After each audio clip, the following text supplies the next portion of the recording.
नमस्कार.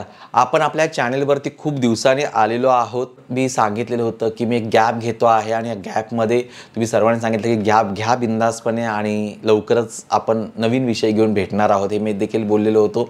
तर आपण अनेक नवीन विषय घेऊन भेटणार आहोत. पण त्याचबरोबर आपल्याला जे काही रियालिटी आहे, जे काही प्रॅक्टिकल आहे, या प्रॅक्टिकल लाईफचा विचार देखील तितकाच करायचा आहे. आजच्या व्हिडिओमध्ये आपण एक गोष्ट पाहणार आहोत आणि ती म्हणजे की आजपासून मी 3 किंवा 5 वर्षानंतर कुठे असेल याचा विचार मी केला आहे का? याचा विचार मी केला 3-4 वर्षापूर्वी, म्हणून मी कदाचित तुमच्यापुढे आज हा व्हिडिओ बनवू शकतो आहे. काय होतो मी अगोदर, काय आत्ता आहे हे तुम्हाला पुढच्या कुठल्यातरी व्हिडिओमध्ये सांगेल. पण आज आपण अशा काही गोष्टी पाहणार आहोत की मी आज नक्की काय करतोय आणि मी 3 वर्षानंतर कुठे असणार आहे याचं मी सेल्फ ॲनालिसिस केलं आहे का? सेल्फ ॲनालिसिस म्हणजे की स्वतःचं परीक्षण करणं की मी कुठे असणार आहे. उदाहरणार्थ मी एखाद्या कंपनीमध्ये जॉब करतो आहे किंवा एखाद्या साध्या ठिकाणी जॉब करतो आहे. तर जॉब चाललेला आहे, पण जॉबमध्ये होणारी पगारवाढ किंवा बाहेरची जी महागाई आहे, या महागाईसाठी किंवा माझं कुटुंब मोठं होतं आहे, मुलं मोठी होत आहेत, तर याच्यासाठी हा पगार पुरेसा आहे का? हे स्वतःला तुम्ही विचारा. आणि ह्या पगारावरती पुढच्या 3 किंवा 5 वर्षामध्ये मी खरंच काय प्रगती करू शकणार आहे का? जर नसेल करू शकत तर मला काय करता येईल? मला अर्थात पगार वाढवता येणार नाही, कारण की ते माझ्या हातात नाही आहे. पण मी याच्या व्यतिरिक्त स्वतःला काही माझ्या मेंदूला स्ट्रेस देऊन मी माझं इन्कम वाढवू शकतो का?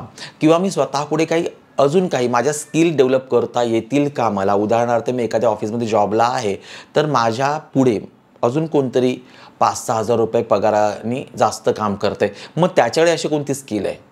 उदाहरणार्थ एखादा व्यक्ती एक्सेल शिकलेला आहे आणि त्याने एक्सेलमध्ये स्वतः डेव्हलप केलेलं आहे, तर मला ते शिकता येईल का? त्यासाठी मला खर्च करता येईल का? त्यासाठी मला वेळ देता येईल का? हा विचार करणं तितकंच गरजेचं आहे. विद्यार्थ्यांच्या बाबतीमध्ये बरेच विद्यार्थी मला भेटतात आणि ते म्हणतात की नाही, मला वाटतं की माझी परिस्थिती बदलावी, माझ्या घरची परिस्थिती सामान्य आहे. मग त्याच्यासाठी माझे प्रयत्न काय आहे? मी जो काही अभ्यासाचा वेळ आहे, मी आता मोठा झालेलो आहे, अभ्यासाचा वेळ आहे, तो मी कव्हर करून किंवा तो मी सांभाळून, माझा खेळ, माझ्या इतर गोष्टी सांभाळून मी स्वतःचं स्किल 2 ते 3 तास दिवसातले किंवा आठवड्यातले काही तास मी त्या स्किल डेव्हलपमेंटला देऊ शकतो का? मी कुठे कामाला जाऊ शकतो का? मला समजा 12वी नंतर किंवा 15वी नंतर मला काहीतरी ह्या गोष्टीमध्ये करिअर करायचं आहे.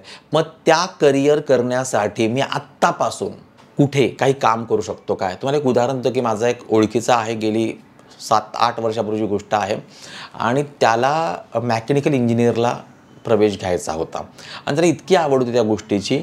तुम्हाला आश्चर्य वाटेल, त्याचा आम्ही जेव्हा काउन्सिलिंग केलं, आता मी करत नाही, तेव्हा मी करायचो काउन्सिलिंग केलं, तर त्याला सांगितलं की तू असं काम कर ना, की तू नाहीतरी असा अभ्यासामध्ये हुशार आहेस, तर मग तू असा कुठला तरी शॉर्ट कोर्स लाव किंवा तुझ्या ओळखीचं कोण गॅरेजवाला असेल त्याकडे जाऊन बस.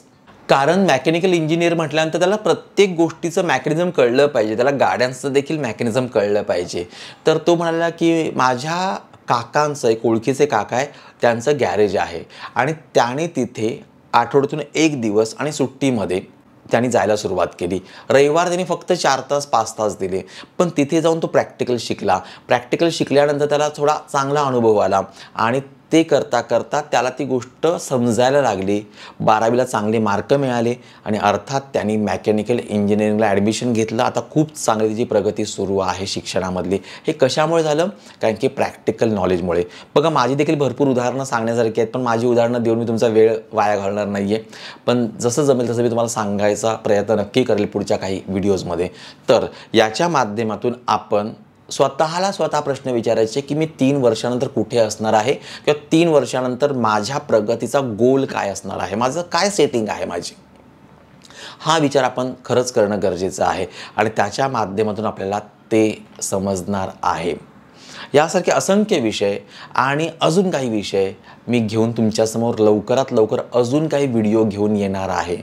आजचा व्हिडिओ शॉर्ट आहे, पण तुम्हाला ह्या व्हिडिओतून काय कळालं किंवा तुम्हाला 3 वर्षामध्ये 5 वर्षामध्ये काय प्रगती करायची, तुम्ही कमेंट करून पाठवा किंवा तुमचे काही प्रश्न असतील ते पाठवा. त्याची उत्तर मी तुम्हाला नक्की देणार आहे. पण लक्षात घ्या की माणूस हा प्रगतिशील आहे आणि त्याने प्रगती करणं नेहमी गरजेचं आहे. त्यामुळे आपण आपल्याला ओळखणं तितकंच गरजेचं आहे. तर आपण आता लवकर भेटणार आहोत आणि भरपूर विषय घेऊन भेटणार आहोत. अजून पण चॅनल सबस्क्राईब केलं नसेल आत्ता करून ठेवा कारण यापुढचे विषय आपल्या सर्वांना म्हणजे प्रत्येकाला गरजेचे असेच असणार आहेत. भेटूया पुढच्या व्हिडिओमध्ये. तोपर्यंत स्वतःची काळजी घ्या, मस्त राहा, बिंदास राहा, आनंदी राहा आणि स्वतःचं स्किल डेव्हलप नक्की करा. धन्यवाद. दिनांक 15 आणि 16 तारखेला आपला मनी मॅनेजमेंट ह्या विषयावरती 2 दिवसाचा एक वर्कशॉप आहे आणि पैसा हा सगळ्यांना आवडता आणि प्रत्येकाचा जिव्हाळ्याचा विषय आहे. त्याचं मॅनेजमेंट कसं करायचं पारंपरिक रूपातून आणि आधुनिक रूपातून याविषयी आपलं वर्कशॉप असणार आहे. तर दिवाळीच्या शुभ मुहूर्तावरती पैसा कसा वाचवायचा, पैसा कसा वाढवायचा याविषयी तुम्हाला इंटरेस्ट असेल तर ह्या क्रमांकावर संपर्क करा. तुम्हाला याविषयी अधिक माहिती मिळणार आहे.